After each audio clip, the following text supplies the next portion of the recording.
Ki-jun walked into the bakery to order a wedding cake. That was all he intended to do. 5 minutes. A public place. Nothing complicated. The bell above the door rang, sharp enough to cut through the room. Conversation dipped. A laugh trailed off. Someone paused mid-step. It wasn't silence, but it wasn't normal either. The air shifted, subtle but unmistakable. Ki-jun felt it before he understood it. Then he looked up. Senna Hendricks stood behind the counter, alive, not startled, not frozen, just standing there, eyes already on him, as if she had known this moment would arrive someday and had decided long ago how she would meet it. 6 years collapsed into a single breath. Before Ki-jun could move, a small body pressed into her leg, a boy.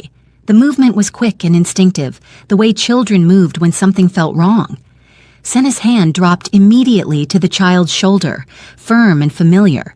She didn't look down. Her focus stayed on Ki-jun. The boy lifted his head. He looked straight at Ki-jun. And something inside Ki-jun locked. This wasn't the past catching up. This was blood. Before you go any further, understand this. What begins quietly does not stay quiet. This story gets darker, more dangerous, and far more personal than it looks. Welcome to Afro K-Drama. Like, subscribe, and stay with the story. The bakery tried to keep going. A register chimed. Someone asked about flavors. Trays slid across steel. Normal life continued, unaware that something irreversible had just settled into the center of the room. Ki-jun stepped fully inside, the smell of sugar finally reaching him. He stopped at the counter. Senna stayed where she was. The boy stayed close. No one spoke, but the space between them tightened, careful and heavy. Senna's calm was deliberate. Her shoulders were squared, her breathing steady. She had learned how to stay still when panic would only make things worse. Whatever fear she felt stayed buried. The boy's grip tightened once, then loosened. He didn't hide. He didn't smile. He watched Ki-jun with quiet attention, like he was trying to understand where he fit into a picture that was still forming. Ki-jun kept his face neutral. Inside, details aligned fast. Senna alive. A child old enough to stand without fear, 6 years accounted for in silence. He didn't stare at the boy. He measured instead. Height, build, stillness. The resemblance didn't shout. It didn't need to. 6 years ago, Senna had vanished without a body, without answers. Ki-jun had searched until there was nothing left to search.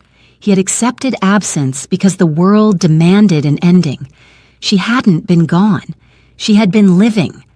Senna shifted slightly, stepping just enough between Ki-jun and the boy to block without drawing attention. It wasn't defiance. It wasn't fear. It was instinct, sharpened by years of protecting something fragile. Outside, Ki-jun's men adjusted without a word. A car. Door closed softly. Footsteps repositioned. The street remained calm, unaware that lines were being redrawn inside a small bakery. The room felt smaller. Ki-jun let his gaze lift once more to the boy. The child didn't look away. His expression stayed steady, unafraid, as if he sensed that something important was happening but didn't yet know why.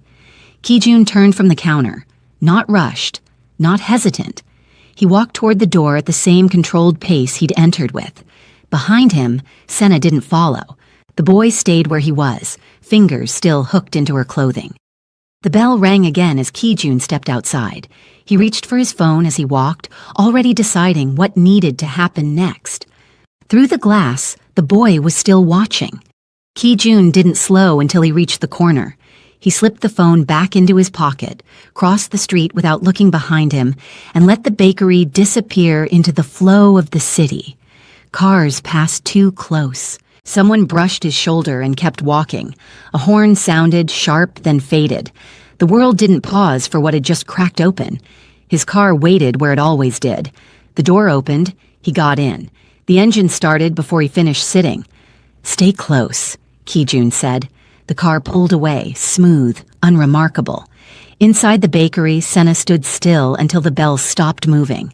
Only then did she reach out and grip the counter. The boy pressed harder into her leg, sensing the shift without needing words. She rested her hand on his shoulder. Bag, she said quietly. He moved immediately, disappearing toward the back. Senna flipped the sign and locked the door. No explanations, no glances. The click of the lock sounded final. The back door opened into daylight. She stepped out first. The alley was empty. They walked. Not fast, not slow, just steady. At the corner, Senna paused, listening. Tires, voices, footsteps. Nothing close enough to matter. She crossed. The boy stayed in step beside her, his hand warm in hers, grip firm but calm. 3 streets away, Ki-jun watched through tinted glass. She crossed against the light. Again, he said. The car passed them once, then again from the opposite direction. Senna didn't turn. She didn't hesitate. She kept moving. Ki-jun leaned forward slightly. She cut into a doorway, waited, then stepped out behind a couple arguing softly. The boy looked up at her. She nodded once. They vanished into the next block. Wide, Ki-jun said. The car slowed. He stepped out and let the crowd take him. A vendor shouted. A bus hissed. Someone laughed too loudly nearby. Then he saw her again. She burst out of a narrow passage, crossed hard, pulled the boy close and merged into a cluster of people waiting to cross. Ki-jun followed without closing the distance. Stairs opened ahead. The platform below hummed. Air rushed as a train slid in. Doors opened. Senna moved with the timing of someone who had practiced this. She stepped inside. The boy followed. The doors shut. The train pulled away. Ki-jun stayed where he was. He turned, went back up the stairs, and returned to the car. Traffic swallowed the station. Across town, Senna stepped off 4 stops later. She turned left, then right again. The streets narrowed. Shops closed. Windows went dark. They reached a building with a narrow entrance and a stairwell that smelled like dust. Senna climbed without rushing. At the top, she unlocked the door and stepped inside, pulling the boy with her. The lock clicked. She stood there for a second. Then she moved. Window, bathroom, bedroom, clear. She went to the kitchen. Rice, water, stove. The boy sat at the table, swinging his legs, watching her. They ate quietly. She wiped his mouth with her thumb. He smiled once and finished his food. She tucked him into bed early. He didn't complain. She sat until his breathing slowed, then closed the door halfway. Outside, a car idled across the street. Ki-jun stood near it, eyes on the building. A man approached and stopped beside him. "She's inside," the man said. Ki-jun nodded. "Alone?" "Yes." "Good." He crossed the street and entered the building. His steps echoed softly as he climbed. He stopped at the door and knocked once, then again. Inside, Senna froze. She didn't move until the second knock. She crossed the room and looked through the peephole. Ki-jun stood there. She unlocked the door and opened it just enough to stand in the frame. "You shouldn't be here," she said. "You stayed close," he replied. They stood there, neither moving. "I won't come in," Ki-jun said. She watched his face, then stepped aside just enough to keep the door open. "You scared him," she said. "I didn't touch him." "You didn't have to." His eyes flicked past her, brief and controlled. "He's mine," Ki-jun said. "No," Senna said. "He's ours." A door closed somewhere down the hall. "I'm not taking him," Ki-jun said. "Not tonight." She studied him, searching. She didn't interrupt. "Tomorrow," he said, "we talk." She didn't answer. Ki-jun stepped back and walked down the hall. Senna closed the door and locked it. In the bedroom, the boy shifted. "Mama?" She crossed the room and knelt beside him. "I'm here," she said. Outside, Ki-jun stepped into the night and got into the car. "Tomorrow," he said. The car pulled away. Inside the apartment, Senna lay beside the boy, listening to his breathing as traffic passed below and footsteps moved through the building, the night continuing exactly as it always did. Ki-jun did not leave the street right away. He stayed where the car had dropped him, across from the building, watching lights turn on and off in windows that had nothing to do with him. People came home with grocery bags. A couple argued softly near the entrance. Someone smoked and scrolled on their phone. Life pressed forward without permission. His phone buzzed. Once. He answered it without looking down. "Tomorrow morning," he said. "I want everything active." A pause on the other end. Then, understood. Inside the apartment, Senna did not sleep. She lay still beside the boy, listening to the rhythm of his breathing until it settled into something deep and even. Only then did she ease herself out of bed and move quietly into the kitchen. She packed without turning on the light. Not everything, just enough. Documents first, then clothes, then the small envelope she kept hidden behind the spice rack. She hesitated over it, then slid it into the bag anyway. The zipper sounded too loud. She stopped, waited, then finished closing it slowly. She checked the window again. The car across the street was still there. That was new. At dawn, the building woke early. Doors opened. Footsteps echoed. Someone argued on the stairs. A child cried in another apartment. Senna moved through the noise like she belonged to it. Dressed, hair pulled back, face calm. The boy sat at the table, feet swinging. "School?" he asked. She paused. "Yes," she said. "But we're leaving early." He nodded and reached for his bag. Down on the street, Ki-jun watched the building empty itself floor by floor. He recognized patterns quickly. Tenants, workers, routine. Then he saw her. She stepped out with the boy at her side, not rushing, not hiding. She was leaving in daylight. Ki-jun straightened. "She's moving," he said. The car door opened behind him. He got in as Senna crossed the street, the boy's hand tucked into hers. She didn't look around. She didn't scan. That worried him more than if she had. They followed at a distance. 2 blocks in, Senna turned into a narrow street lined with small offices and clinics. She slowed, checked her phone, then stopped outside a building with a faded sign and glass doors. The boy tugged her hand. "Why here?" he asked. She knelt in front of him, eye level, voice low. "We need papers." "For what?" "So things don't change without us knowing." He accepted that and followed her inside. Ki-jun got out of the car. "Here?" one of his men asked quietly. "Yes." The waiting room smelled like disinfectant and old paper. Senna took a number and sat with the boy beside her. He leaned into her shoulder, bored, patient. A woman behind the desk looked up. "Name?" Senna answered without hesitation. Ki-jun heard it clearly from the doorway. It wasn't the name he knew. Something tightened. He stepped back out. "She changed it," he said. That was the first concrete thing he hadn't anticipated. Inside, the boy swung his legs and watched people come and go. When his name was called, he stood and followed Senna down the hall. In the small office, Senna slid documents across the desk. The woman skimmed them, then looked up. "This isn't complete," she said. "You'll need the father's—" Senna didn't let her finish. "He's not involved." The woman hesitated. "Legally, I still need—" "He's not involved," Senna repeated. The boy looked between them. The woman sighed and typed something into the computer. "I can process part of this. The rest will flag." "Flag how?" "It'll trigger a request." Senna nodded.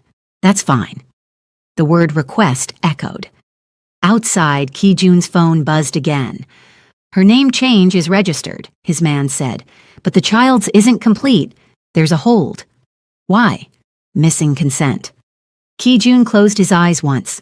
Inside the office, the woman stood. "Someone will contact you." "When?" "Soon." Senna thanked her, took the papers, and walked out with the boy. They didn't stop. They headed straight for the train station. Ki-jun followed. Time. He didn't keep his distance. On the platform, the crowd pressed close. The boy held Senna's coat. She kept one arm around him, eyes forward. Ki-jun stepped into view. The boy saw him first. He didn't flinch. He stared. Then he frowned. "You're the man from the bakery," he said. The words landed louder than any shout. People turned. Senna froze. Ki-jun stopped 3 feet away. "Yes," he said. The boy tilted his head. "You look like my pictures." Senna's hand tightened on his shoulder. Ki-jun's breath slowed. "What pictures?" he asked. The boy pointed at his chest. "Mama's." That was it. That was the moment the stalemate broke. Senna straightened. "We're leaving." Ki-jun didn't move. "We need to talk." "Not here." The train pulled in, doors opening. The boy looked up at Senna. "Is he—" No, she said too quickly. Ki-jun stepped closer, lowering his voice. You already brought this into the open. She met his eyes. You did that the moment you walked in. The doors began to close. Ki-jun reached out, not touching, just close enough. If you get on that train, everything changes. Senna hesitated. Then she stepped back. The doors shut. The train pulled away. The boy pressed his face to the glass, watching Ki-jun disappear down the platform. He didn't wave. He remembered. That afternoon, the call came. Senna listened without speaking. Yes, she said finally. I understand. She hung up and sat still. The boy watched her. What happened? He asked. They want more papers, she said. From who? She didn't answer. Across town, Ki-jun sat in a conference room with his men. Files lay open. Screens glowed. She triggered a formal request, someone said. School registration, medical records. It'll pull your name. Ki-jun nodded. Then we don't avoid it. You want to be listed? Yes? Silence. That's irreversible, another man said. I know. The decision settled without ceremony. That evening, Ki-jun stood outside the apartment again. This time, he didn't knock. He waited. Inside, Senna watched the shadow under the door. The boy sat beside her on the couch. That's him, he said. She closed her eyes. The phone in her hand vibrated. Unknown number. She answered. We need to set terms, Ki-jun said calmly. Now. She looked at the boy. He was listening. No more showing up, she said. No more watching. Agreed. No decisions about him without me. Yes. A pause. And he doesn't come near you, she added. Not yet. Ki-jun exhaled slowly.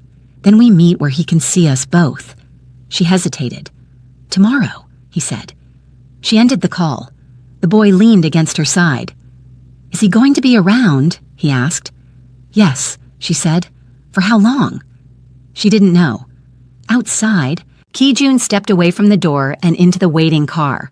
Tomorrow was no longer an idea. It was scheduled. Ki-jun arrived before the morning fully decided what it was going to be. The street was quieter than it had been the night before. Fewer voices, fewer doors opening. The building looked the same, but it no longer felt like a place that could disappear into the background. A man stood across the road pretending to check his phone. Another leaned against a parked car a little too comfortably. Nothing dramatic, nothing obvious. Enough.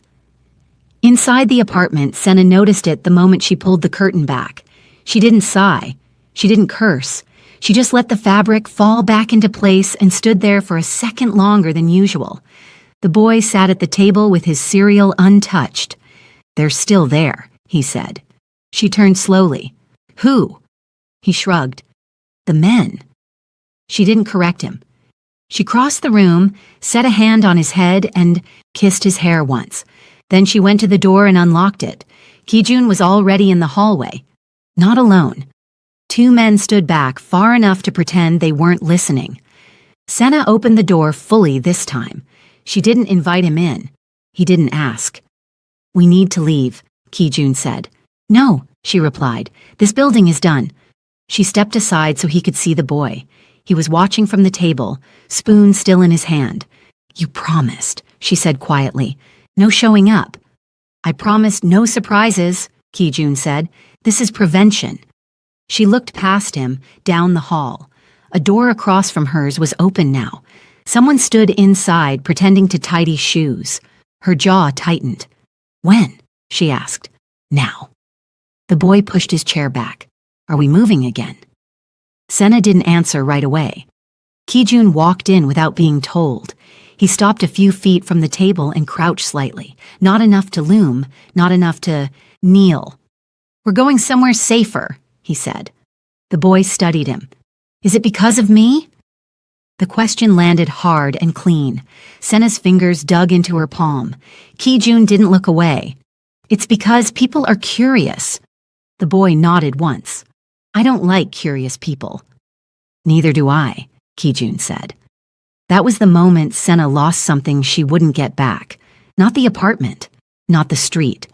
Control. She packed while Ki-jun stood near the door, his presence filling the space whether she acknowledged it or not.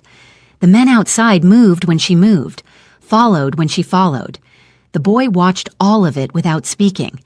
When they stepped outside, a woman from the floor below froze halfway up the stairs. "Oh," she said, "you're leaving." "Yes," Senna answered. The woman smiled nervously. "That's good. Senna didn't wait for the rest. Down on the street, a black SUV pulled in smoothly. The door opened before they reached it. The boy hesitated. He looked at Senna. She nodded. He climbed in. That was the second thing she lost. Inside the car, the windows were dark. The street disappeared. The boy pressed his forehead to the glass anyway, trying to see through it. "Why can't I see?" he asked. "For privacy," Ki-jun said. The boy thought about that. "I like seeing." "So do I," Ki-jun replied. "Sometimes you can't." The car moved. Across town, Ki-jun's phone vibrated again. This time he checked it. A name he didn't expect. He answered. "Yes," he said. A pause. "No," he said. "Not today." Another pause. "We'll talk soon." He ended the call and slipped the phone back into his pocket. Senna noticed. "Who was that?" she asked. "Someone who noticed me," Ki-jun replied. They didn't speak after that. The house they arrived at wasn't large. It wasn't hidden either. It sat behind a gate that opened, without stopping. Inside, the air felt different, quieter, controlled. The boy stepped out and looked around. "Is this yours?" he asked. "Yes," Ki-jun said. "Do people know you live here?" "Yes." The boy nodded again. "That's worse." Senna followed him inside. The rooms were clean, neutral, nothing personal. She walked through them once, then again, checking corners out of habit. "You'll stay here," Ki-jun said. "For now." "For how long?" she asked. He didn't answer. That was the third thing she lost. Later, after the boy was settled in a room that wasn't his, Senna stood at the kitchen counter and stared at the wall. "This was not the agreement," she said. "There was no agreement," Ki-jun replied. "There was a delay. You brought men to my door. I brought them before someone else did." She turned. "You think that makes it better? I think it makes him safer." She crossed her arms. "At the cost of what?" Ki-jun met her gaze. "Your timing." She laughed once, sharp and humorless. "You took that already." Across the city, a man sat in a different office and looked at the same name Ki-jun had answered earlier. "So he's claiming him," the man said. Someone else nodded. He didn't deny it. "Interesting," the man replied. Back in the house, the boy stood in the hallway listening. He heard his name. He heard the word papers. He heard silence where answers should have been. He didn't interrupt. He went back to his room and closed the door. That night, Senna lay awake in a bed that didn't belong to her. Cameras hummed softly somewhere outside the room. She counted the sounds, the shifts, the quiet footsteps. She had slept unseen for years. That was gone. In the morning, Ki-jun handed her a folder. "What's this?" she asked. "Forms," he said. "School, medical, travel." She flipped through them. "And this?" she asked, tapping a page. "Consent." Her hand stopped. She looked up at him. "You said you wouldn't take him." "I'm not," Ki-jun replied. "I'm being named." "That's not the same. It is in the system." She closed the folder slowly. "You want me to sign this? I need you to. I don't trust it. I know." She stared at the papers. The boy watched from the doorway. "What happens if she doesn't?" he asked. Ki-jun answered without looking at him. "Then other people decide." The boy frowned. "I don't like other people deciding." Neither did Senna. She picked up the pen. That was the fourth thing she lost. Later, when the folder was gone and the house felt smaller than before, Senna stood at the window and watched the gate open and close. "This doesn't feel safe," she said. Ki-jun stood beside her, not touching. "It is. It feels watched." "It is." She turned to him. "You think those are the same thing." He didn't deny it. In another room, the boy sat on the floor with his toys spread out. He lined them up carefully, then moved one out of place. He stared at it for a long moment. Then he put it back. That afternoon, Ki-jun received another call. This one he didn't take in front of Senna. He stepped outside. "Yes," he said. A pause. "No," he said again. "I didn't authorize that." Another pause. He looked back at the house. "Then tell them to wait," he said.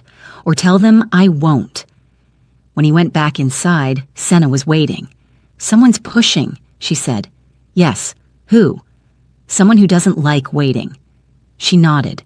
"That makes two of us." That evening, the boy sat at the table and drew quietly.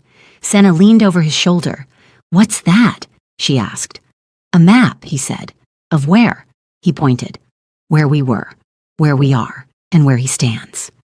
She followed the eyes lines. "Why?" she asked. "So I know who moves first." She straightened slowly. Across the room, Ki-jun watched them both. Ki-jun sensed it before anyone tried to explain it to him. The house still ran smoothly, too smoothly. Instructions were followed before they finished being spoken. Doors opened at the exact second expected. Schedules aligned without reminders. That kind of precision didn't come from trust. It came from anticipation. He stood in the corridor and watched one of the guards adjust the boy's jacket collar. "Cold this morning," the man said lightly. The boy didn't resist. He didn't thank him either. When the guard stepped away, the boy tugged the collar back down himself and continued walking. Ki-jun watched the correction, then the correction of the correction. He didn't comment. In the kitchen, Senna stared at the new schedule placed neatly beside the sink. The paper was fresh, crisp. Updated again, earlier, wake up. Reduced outdoor, window. Study time extended by 30 minutes. Nothing dramatic, everything deliberate. She folded it and slid it into a drawer. "What happens if we don't follow it?" she asked. The man by the door answered without discomfort. "Then it's recorded." "Recorded how?" "For safety." She held his gaze long enough that his eyes flicked away. Later that morning, she woke the boy 5 minutes late on purpose. Not enough to trigger anything obvious, just enough to test the edges. Nothing happened. No message, no knock, no reminder. At breakfast, the boy ate slowly, glancing at the camera above the counter instead of his bowl. "Does it watch all the time?" he asked. Senna didn't look up. "No." He nodded, but he didn't look convinced. At noon, a knock came at the study door. "Routine check," a voice said. "Routine of what?" Senna asked, opening the door. "Alignment." She stepped aside. The check lasted less than 2 minutes. Nothing was moved. Nothing was asked. When the door closed again, the schedule was back on the counter. Revised. That was when Senna understood something she hadn't wanted to name before. This wasn't correction. It was conditioning. She didn't know yet what that would cost. That afternoon, she tried something smaller. She took the boy toward the rear garden instead of the front path. No sign forbade it. No rule marked it wrong. Just a different direction. They made it halfway down the gravel when a voice came through the earpiece clipped to her collar. "Please return to the designated area."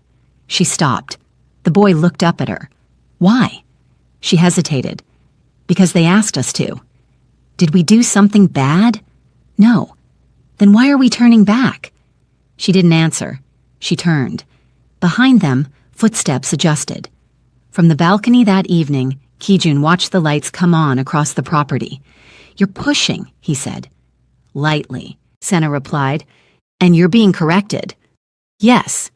He leaned against the wall. "This doesn't end with you winning." "I'm not trying to win," she said. "I'm trying to see how far it goes." He studied her. "That's how people lose." "So is pretending you don't notice the cage." In the next room, the boy lay awake, listening. The following morning, Ki-jun lost something he rarely lost: time. He learned of a legal review only after it had already been scheduled. No urgency, no threat, just movement without his approval. "Why wasn't I informed?" he asked calmly. The advisor hesitated. "It was procedural." "You don't move procedurally around me. Not usually." That word stayed with him. Later that day, Senna overheard a conversation she wasn't meant to hear. 2 men stood near the stairwell, voices low. "She's compliant enough," one said. "For now," the other replied. If she becomes a liability... Footsteps approached, and the rest was swallowed. Senna didn't confront anyone. She didn't mention it to Ki-jun. She stored it where she kept everything she might need later. At dinner, the boy interrupted. Who tells them what to do? He asked Ki-jun. I do, Ki-jun answered. The boy nodded. Then why don't they listen to you all the time? The room went still. Because systems don't listen, Ki-jun said. They operate. The boy considered that. Then systems don't care. No one contradicted him. At the time, it sounded like observation. It wasn't.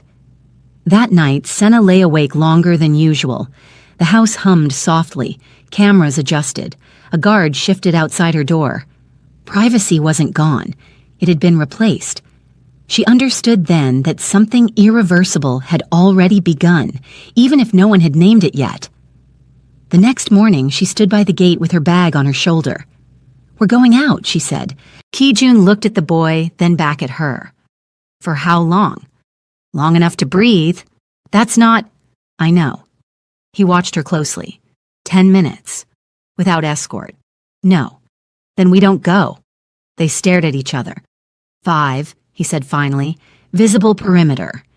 She didn't thank him. Outside, the air felt sharper, less padded. The boy breathed in deeply. This feels real, he said. Yes, Senna replied, though she wasn't sure anymore what real meant. When they returned, there were 2 additional men stationed near the gate. That was the cost. That night, Ki-jun received another call. You're compressing timelines, his associate said. It's attracting attention. I know. Then slow down. I can't. A pause. For the first time, the man said carefully, that decision may not be yours. Ki-jun ended the call without responding. Senna discovered the document by accident. It was tucked into the folder she'd already signed weeks earlier. Same formatting, same language, different clause. Emergency custodial authority, temporary, conditional. She closed the folder slowly. She didn't confront Ki-jun. Not yet. At dinner, the boy asked, If I get sick, who decides what happens? I do, Senna said too quickly. Ki-jun said nothing. The boy looked between them. That silence did more damage than an argument would have. That night, Senna sat alone at the table, pen resting near the folder. Signing meant safety. Not signing meant exposure. At the time, it felt like control. It was preparation. In the morning, she handed the folder back. I won't sign this, she said. Ki-jun read it again anyway. This protects him. It removes me. It limits you. That's worse. Silence stretched. If you refuse, he said, others will step in. Then let them, she replied. At least I'll see who. That was the first time she said no without hesitation. Ki-jun chose delay. The consequence arrived quietly. The boy's school enrollment was accelerated. No discussion. No appeal. That afternoon, Ki-jun learned a rival firm had requested access to the same records. Visibility had begun to leak. That evening, the boy overheard something through a door left slightly ajar. You can't keep shielding her, a voice said. She's the weakness, another replied. He didn't repeat the words. He asked instead, Are people watching because of me? People watch because they're afraid, Senna said. Of what? Of losing control. He nodded slowly. Later that night, Ki-jun drew a line. He doesn't leave the property without approval. No, Senna said immediately. You don't make legal decisions alone. No. This ends if it already ended, she said. You just didn't notice when. They stared at each other. Ki-jun chose. Tomorrow, he said. We meet with counsel. All of us. The boy looked up. Me too? Yes, Ki-jun said. That wasn't a warning. It was a commitment. And in another building, far from the house, a file was opened. Not urgently, not loudly, but officially. Someone read the names, smiled once, and forwarded it upward. What felt like control had been preparation all along, and now the preparation was complete. The knock came without warning, not polite, not hesitant. 3 sharp impacts against the door, close enough together to erase any illusion of choice. Senna was already moving by the second knock. She reached the door before fear could catch up, hands steady as she pulled it open. The hallway was full. 2 officials stood at the front, neutral faces, badges visible, documents already raised. Behind them were men she recognized, not guards she could speak to, not strangers she could dismiss. People placed there long before this morning. Ki-jun stood slightly to the side, phone pressed to his ear, his attention split in a way that felt wrong. "Ms. Hendricks," the woman said, "we're here regarding your son." The boy stepped into the doorway beside Senna, barefoot, blinking against the light. "Why are there so many people?" he asked. The woman glanced down at him, then back at Senna. "This won't take long." "No," Senna said. "You don't get to decide that." "This is a temporary directive," the woman continued, lifting the document higher. "We need the child to accompany us for assessment." Senna felt something cold slide through her chest. "No," she said again, louder. "You don't take my child." The man beside the woman spoke next. "This has already been executed." Ki-jun stepped forward. "By who?" "Emergency Oversight Committee," the woman replied calmly. Ki-jun took the paper, scanned it quickly, then stopped breathing for a moment. "This went live an hour ago," he said. "I wasn't notified." "You were listed," the woman said. "Notification is not consent." The boy looked up at Ki-jun. "Are they taking me somewhere?" he asked. Ki-jun opened his mouth. Nothing came out. That silence broke something that could not be repaired. "They said it's temporary," the man added. "He'll be returned today." "Temporary where?" the boy asked. "A supervised facility," the man replied. The word facility landed like a crack in glass. Senna stepped in front of him. "You are not touching him." Hands reached forward anyway, gentle, professional, decided. The boy didn't cry, he didn't pull away. He looked at Senna and asked quietly, "Did I do something wrong?"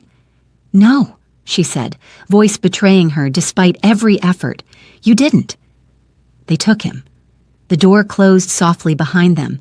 The sound was small, final. Senna stood frozen, staring at the empty space he had occupied seconds ago. Ki-jun lowered his phone.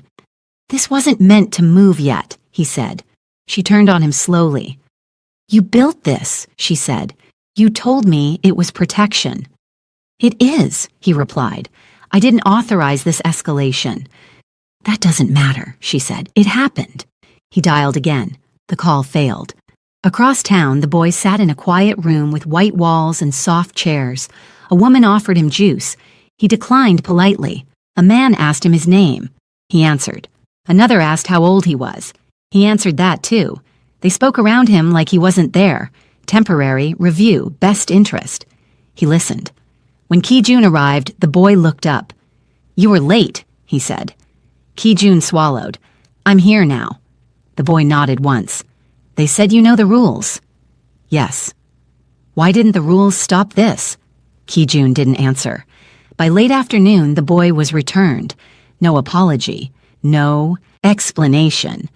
Just a handover at the door. Senna took him back without a word and pulled him into her arms, holding him longer than necessary, longer than appropriate, until his breathing slowed. That night, she didn't let him out of her sight. Ki-jun stood by the window, phone buzzing repeatedly in his hand. "You promised," she said quietly. "I tried," he replied. "You failed." The words landed clean and final. Later, when the boy slept, Senna turned to Ki-jun fully. "You built something that can take my child without asking," she said. "You don't get to call that safety." "It wasn't supposed to move like that," he said, "but it did." "Yes." "And you still want me to trust it?" He hesitated. "That's your answer," she said. He stepped closer. "If you pull away now, it gets worse." She laughed once, sharp. "For who?" "For all of us." "No," she said. "For you." The boy murmured in his sleep. Senna, softened only for him. Then she hardened again. "You chose power over trust," she said, "and you lost both." Ki-jun stared at her. "You think I wanted this?" "I think you thought you could manage it," she replied. "You were wrong." The next morning, the boy asked a question that shifted everything. "Am I allowed to say no?" he asked at breakfast. Senna froze. Ki-jun looked up slowly. "Say no to what?" "To leaving," the boy said. "To strangers. To decisions." Silence filled the room. "You're a child," Ki-jun said carefully. "I know," the boy replied, "but they still moved me." Senna reached for him. "You don't have to decide anything right now." He nodded. "But someone else will." That was the fracture. Trust didn't shatter loudly. It thinned until it couldn't carry weight. Later that day, Senna refused the next request outright. "No," she said into the phone. "You don't schedule him without me. This is procedural." "No. You're obstructing." "No." She ended the call. Ki-jun watched from across the room. "You're escalating," he said. "I'm reclaiming," she replied. That night, Ki-jun admitted something he had delayed too long. "There's a hearing," he said, "in 2 weeks." Senna's breath caught. "About what?" "Custodial oversight." "You knew?" "Yes." "You waited?" "Yes." The boy stood in the hallway unseen. 2 weeks. He counted the days silently on his fingers. The next morning, Ki-jun was named, formally. An official notice arrived. Neutral language, absolute consequences. His name attached to oversight, responsibility, scrutiny. The system turned its eye back on its architect. Senna read it once and handed it back. "There's no clean exit now," she said. "I know." The boy packed his bag that afternoon without being told. "What are you doing?" Senna asked. "Being ready," he said. "For what?" He shrugged. "For when they decide again." That night, Ki-jun sat alone and stared at the calendar. 2 weeks. No more delay, no more deniability. Outside the house, a car waited longer than necessary. Inside, Senna lay awake beside the boy, listening to his breathing, counting the seconds until morning. The clock had started. It was no longer something they felt. It was something they moved inside. The intake office released them with a thin packet clipped together and a follow-up date circled in blue ink. Not a decision, not a verdict. A marker. Something placed in the ground that would be difficult to step around later. Outside, the boy squinted at the sky. "Everyone talked like they already knew us," he said. Senna didn't answer right away. She was watching how people passed them on the sidewalk, how eyes lingered a fraction longer than before, how Ki-jun's presence didn't clear space the way it used to. It narrowed it. That afternoon, the school insisted on a meeting, not a request, a requirement. The office smelled like dry erase markers and old carpet. Children's artwork lined the walls in cheerful colors that felt out of place. The boy sat in a chair that was too small for him now, knees angled awkwardly, hands folded. A counselor smiled too often. "We just want to make sure he feels supported," she said. "Supported by who?" Senna asked. The counselor glanced at Ki-jun, then back at Senna. "By the adults involved." The boy raised his hand. "Yes?" the counselor said, surprised. "Do I have to talk?" he asked. "Only if you want to," she replied quickly. He nodded. "Then I don't." Something shifted behind the counselor's smile. Ki-jun leaned forward. "He's not refusing care. He's exercising agency." "That's unusual at his age," the counselor replied. "Maybe," Ki-jun said, "but it's not dangerous." The counselor wrote something down anyway. When they left, Senna noticed the note being placed in a folder already thicker than it should have been. That was the first public collision. No shouting, no force, just a quiet adjustment in how they were seen. That night, the boy didn't draw. He lined up his belongings instead. Shoes by the door, backpack zipped, jacket folded. "You don't have to do that," Senna said. "I know," he replied, "but it helps me think." "About what?" "About where things go." She sat beside him. "And where do you think we go?" He thought for a long moment. "Somewhere they can't change the rules halfway." Her chest tightened. The next day, he told the truth to the wrong person. Not everything, just enough.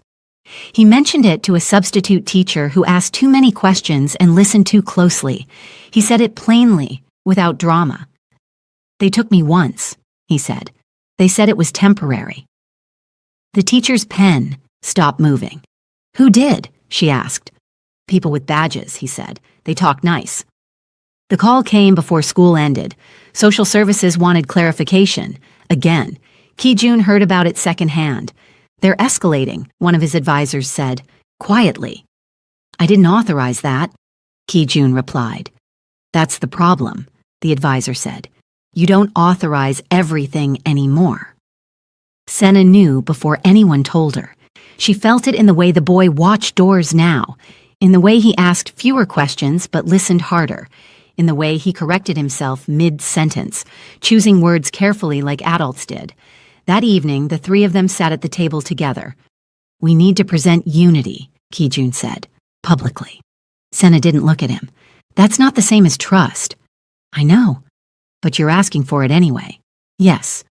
She stared at the table, the grain of the wood, the small scratch near, the edge. What exactly are you asking me to agree to? She asked. A shared narrative, he said. Consistency. Calm. And if that narrative isn't true, then we choose which truth keeps him safest. The boy looked up from his plate. Are you lying for me? He asked. Ki-jun answered too quickly. We're simplifying. The boy nodded slowly. That's still lying. No one corrected him. They went to the next meeting together. That was the performance. Senna smiled when required. Ki-jun spoke when needed. They sat close enough to look aligned. It worked. The official agreed to delay any immediate action pending further review. A point gained, a breath bought. It should have felt like relief. It felt wrong. Outside, Ki-jun exhaled. That went well. Senna didn't respond. Later, the boys said, You both sounded like strangers.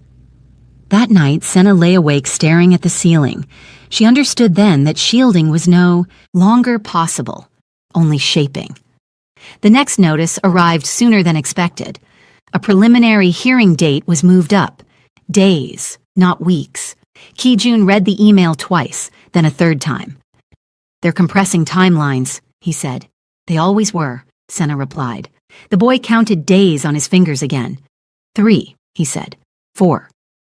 No one stopped him. The reporter called the following afternoon. Just one question, just confirmation. Ki-jun declined comment. The name was already circulating. That evening, Senna stood at the sink, washing dishes that were already clean.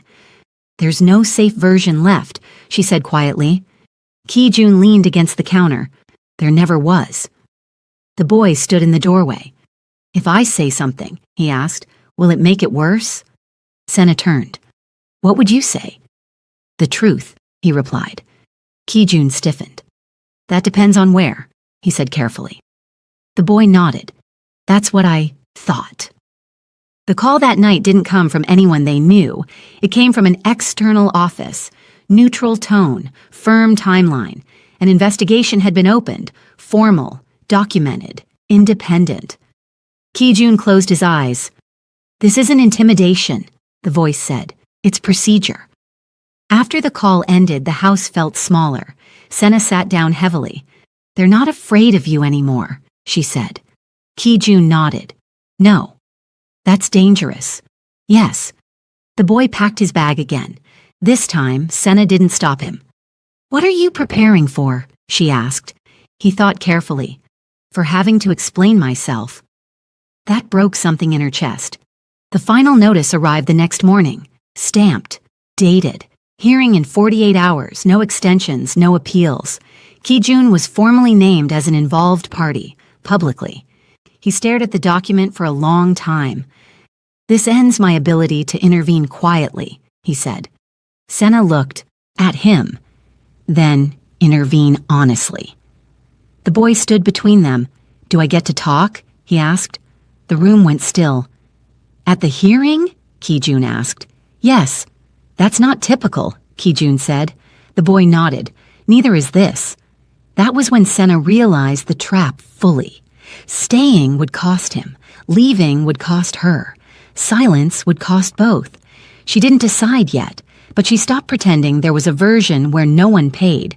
Outside, the city moved on. Inside, the clock ticked. 2 days, and nothing could slow it now. 2 days later, the hearing room filled without ceremony.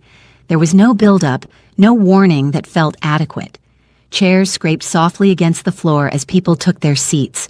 A recorder was placed in the center of the table and switched on, the red light steady, indifferent. Names were read aloud, each one flattening whoever answered into something official. Papers were distributed. Pens clicked open. The clock on the wall moved forward without hesitation. Senna sat straight, shoulders squared, hands folded neatly in front of her. She had chosen her clothes carefully, nothing that could be described as defiant or fragile. She looked like someone who expected to be taken seriously. Whether that expectation would be honored was no longer in her control.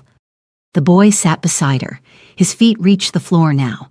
His backpack rested between his ankles, zipped, heavy with things he had decided mattered. He watched the room closely, eyes moving from face to face, registering who smiled, who didn't, who avoided looking at him altogether. Across the table, Ki-jun sat alone. There was no one beside him, no quiet presence to suggest alliance. His name was printed on a placard in front of him, clean and undeniable. No title followed it, no explanation. Just his name, exposed to interpretation. "This hearing is now in session," the chairwoman said, her voice even, practiced. "We are convened to review custodial oversight and temporary placement considerations regarding the minor."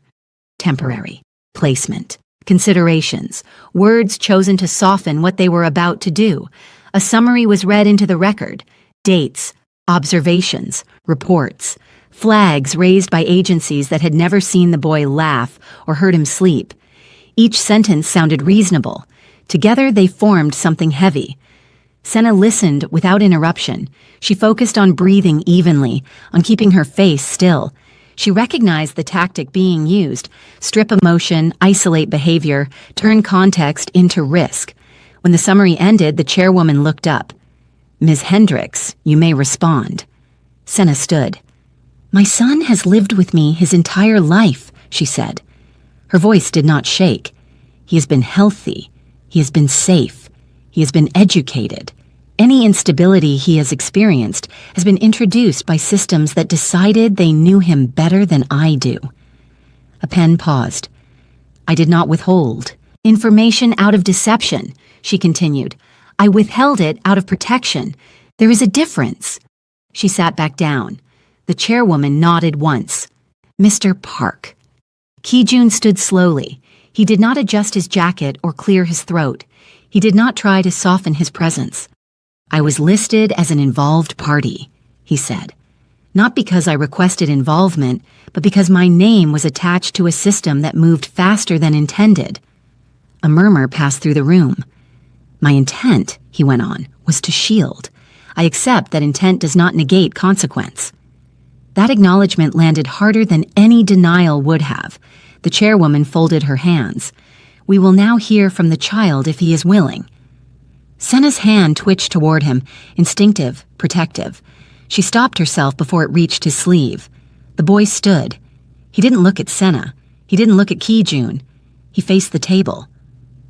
"They took me once," he said plainly. "They said it was temporary." A pen scratched across paper. "It didn't feel temporary," he added. The chairwoman leaned forward slightly. "Can you tell us why?" "Because no one told me when it would end," he said, "and no one asked me if I understood." Silence stretched. "They talk around me," he continued, "like I'm not there, like I won't remember." He paused, thinking carefully. "I remember everything." Someone shifted in their seat. "I'm not scared of rules," he said. "I just want to know what they are before they happen." The recorder hummed steadily. "Thank you," the chairwoman said after a moment. "You may sit." He returned to his chair, calm, composed. His backpack brushed Senna's ankle as he sat. She did not reach for him. She did not speak. She let the truth stand where it had fallen. The decision was entered into record. Temporary custodial oversight approved. Supervised placement to begin immediately. Structured visitation to be scheduled. Review set for 30 days. No raised voices, no visible reaction, just ink on paper. The meeting adjourned. Outside the room, the hallway felt too bright. The boy looked up at Senna. "Is this the part where I go?" "Yes," she said. "Today?" "Yes." He nodded once. "Okay." The transfer happened that evening. No force, no chaos. A caseworker waited by the door, polite, careful. The boy hugged Senna quickly, firmly, as if afraid of lingering too long. "I'll count days," he said. She smiled because she had to. When the door closed, the sound was small, final enough. The apartment felt wrong immediately, too quiet, too open. Senna stood in the kitchen, staring at the counter. She realized she was still holding his lunch container in her hand. Ki-jun remained by the window, phone dark. "This wasn't supposed to happen like this," he said quietly. She didn't turn. "It happened." He nodded. "I know." That night, the absence settled. Not as pain, but as space that refused to be filled. The next morning, Senna woke early out of habit. She set the kettle on. She reached for a second cup, then stopped. She went to the visitation center later that day. The boy was waiting when she arrived, sitting straight-backed, hands folded just like he had in the hearing room. "You're early," he said. "I always am," she replied.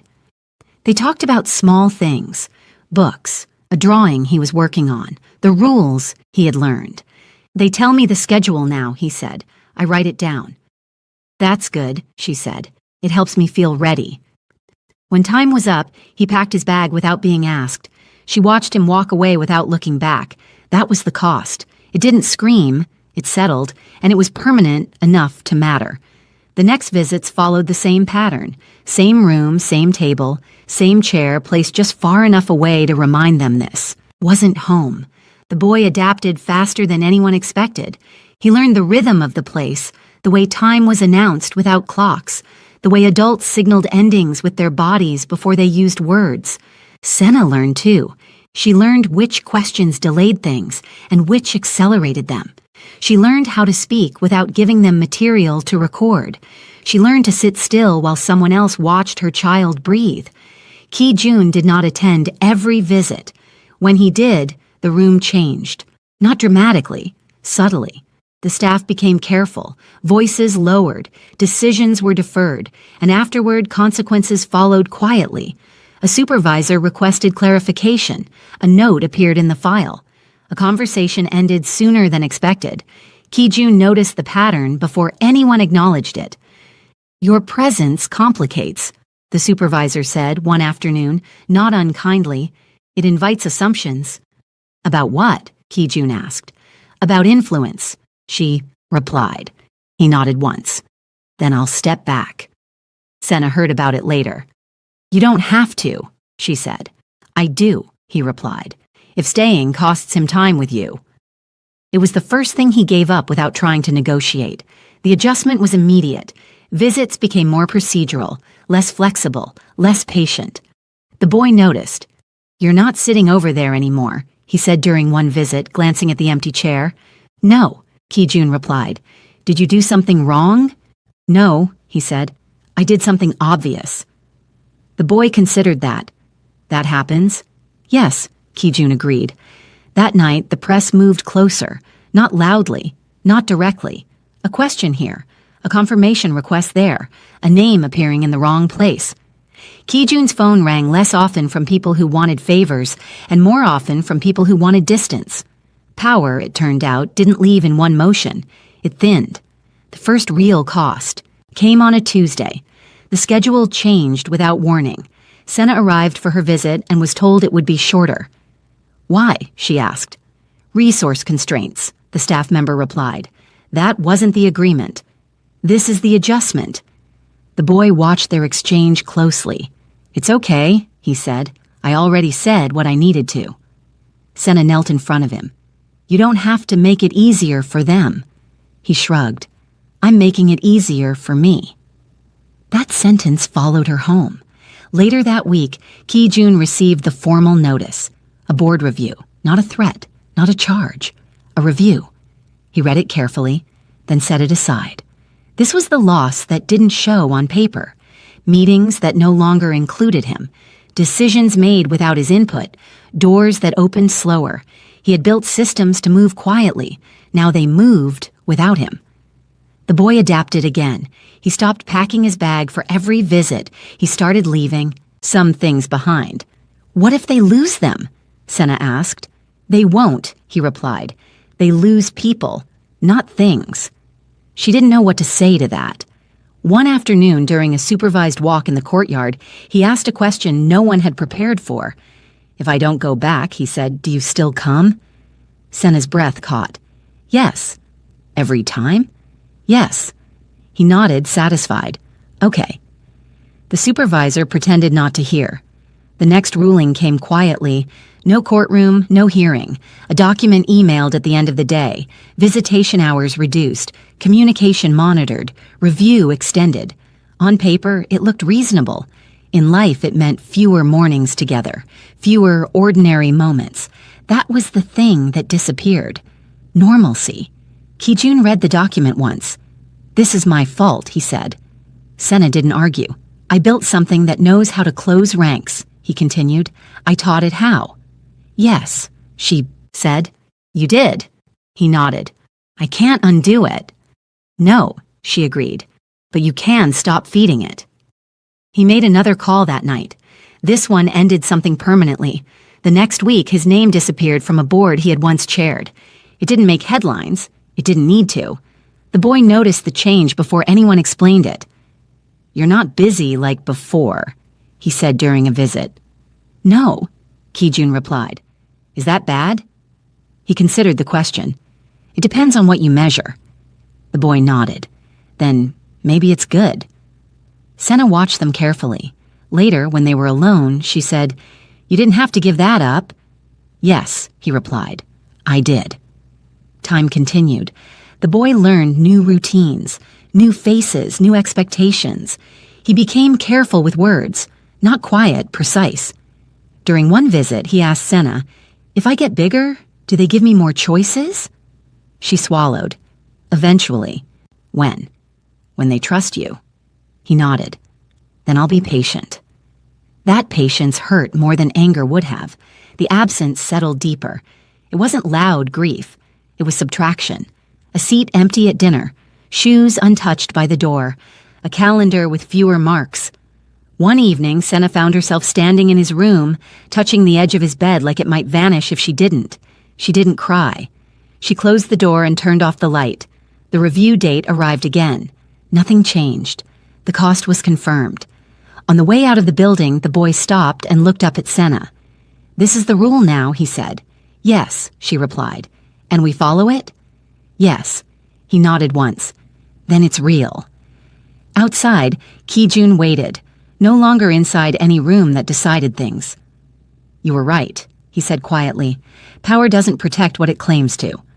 Senna looked at the boy. No, it protects itself. The boy adjusted, his backpack. When do we stop counting days? He asked. Senna knelt to meet his eyes. When you don't need to anymore. He thought about that. Okay.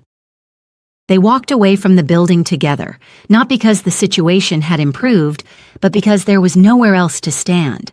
What had been taken was gone. What remained had to be lived with, and none of it could be undone now. The new routine didn't announce itself. It settled. Morning came at the same hour, but it no longer carried urgency. Senna learned which days were visits and which were waiting. She learned how to move through the quiet without treating it like an enemy. Coffee tasted the same. The city sounded the same. Only the space beside her had changed. On visit days, she left early. She didn't rush. She didn't linger. She arrived exactly on time. The boy waited for her now instead of watching for her. That difference mattered. It meant he trusted the rhythm. It meant he had stopped, fearing surprise. They sat together at the same table, the same distance apart, every time. He told her about school assignments, about a book he was reading, about a game another child had taught him. Ordinary things. Important things. How long is this one? He asked once, pointing to the clock. An hour, she replied. He nodded. That's enough. It wasn't a lie, it was an adjustment. Kijun came less often, and when he did, he stayed back. Not out of absence, but intention. He no longer tried to shape the room. He didn't speak unless spoken to. He didn't correct phrasing or suggest alternatives. He listened. That had become his role. One afternoon, the boy looked at him and said, "You're different now." Ki-jun smiled faintly. "How?" "You wait," the boy replied. "Before, you moved first." Ki-jun thought about that. "Is waiting better?" The boy shrugged. "It feels quieter." Senna watched the exchange carefully. Quiet didn't mean safe, but it meant honest. The final review came without spectacle. No raised voices, no sudden reversals, no mercy dressed as generosity. The ruling stood, custody unchanged, oversight reduced slightly. Communication rules clarified. The language was firm but clean. No threats, no promises. It wasn't freedom, it was structure. Outside the building, Senna read the summary once and folded it carefully. "This is what it is," she said. "Yes," Ki-jun replied. The boy took the paper from her and looked at it upside down. "It looks boring," he said. "That's good," Senna answered. They walked to the bus stop together. The boy waited, backpack slung over one shoulder, watching people pass. "Can I ask something?" he said. "Always," Senna replied. "When I'm older," he asked, "do they still decide for me?" She considered her answer carefully. "Less," she said, "but only if you learn how to speak clearly." He nodded. "I'm practicing." That night, Senna cooked dinner without setting an extra place. She ate slowly, sitting down this time. She didn't rush through it. She didn't stand. Afterward, she washed the dishes and left them to dry. She didn't go into his room. She didn't need to. The next visit was different, not in rule, in tone. The boy laughed once, sudden and bright, at something she said.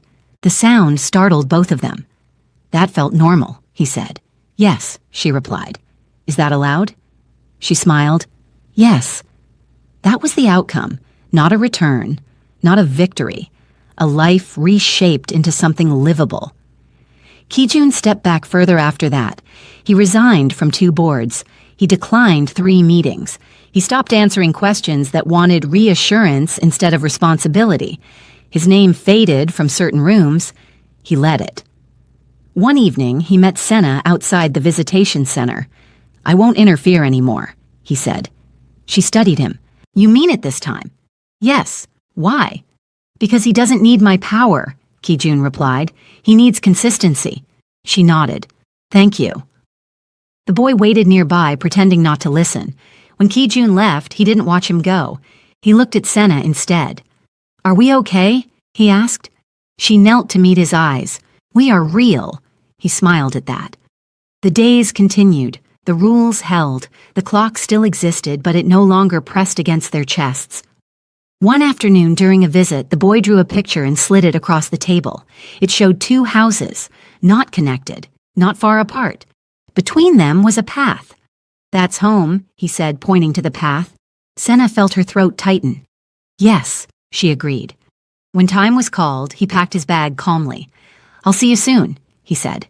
"Yes," she replied, not hopeful, certain. Outside, the city moved as it always had.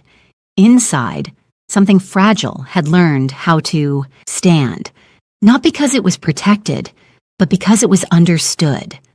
And that's where this story leaves them, not healed, not broken, but choosing clarity over illusion, truth over comfort, and agency over silence. If this story held you, if it made you pause, if it stayed with you longer than you expected, like the video, subscribe to the channel, and leave a comment. Tell me what moment stayed with you.